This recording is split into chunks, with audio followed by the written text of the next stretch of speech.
মাত্র ২টা লাইন মুখস্থ করেই শিখে নাও ধাতুর সালফেট, কার্বনেট এবং হাইড্রক্সাইডের দ্রাব্যতার ক্রম। ইন্টার লাইফে এটা আমার চোখের শাল ছিল, কিন্তু আমি এই ২টা লাইন মুখস্থ করার পর এখন আমার পুরো ইজি হয়ে গেছিল এই বিষয়টা। কার্বনেট সালফেটের ক্ষেত্রে ওপর থেকে নিচে গেলে, অর্থাৎ একই গ্রুপের ওপর থেকে নিচে গেলে দ্রাব্যতা হ্রাস পাবে, কিন্তু হাইড্রক্সাইডের ক্ষেত্রে এটা উল্টা।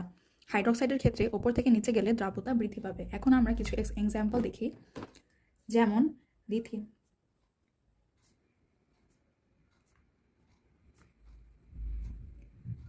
লিথিয়াম কার্বনেট, সোডিয়াম কার্বনেট আর পটাশিয়াম কার্বনেট, এরা সবাই গ্রুপ ১-এর মৌল।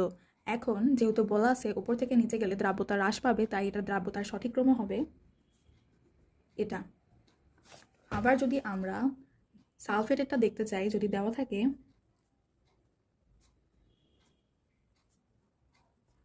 ক্যালসিয়াম সালফেট আর ব্যারিয়াম সালফেট, এর মধ্যে কার দ্রাব্যতা কম, যদি আমরা এটা দেখি তাহলে আমাদের অ্যান্সার হবে ব্যারিয়াম সালফেট, কারণ ক্যালসিয়াম সালফেটের বেশি হবে, কারণ ক্যালসিয়াম সালফেট উপরে গ্রুপ 2-এর আর ব্যারিয়াম সালফেট হচ্ছে নিচে। কিন্তু হাইড্রক্সাইডের ক্ষেত্রে জিনিসটা উল্টা হয়ে যাবে। যেমন আমরা যদি সোডিয়াম হাইড্রক্সাইড আর সিজিয়াম হাইড্রক্সাইডকে দেখি, তখন দ্রাব্যতা বেশি হবে সিজিয়াম হাইড্রক্সাইডের, কারণ সিজিয়াম হাইড্রক্সাইড হচ্ছে গ্রুপ 1-এর নিচে আর সোডিয়াম হাইড্রক্সাইড হচ্ছে গ্রুপ 1-এর উপরে।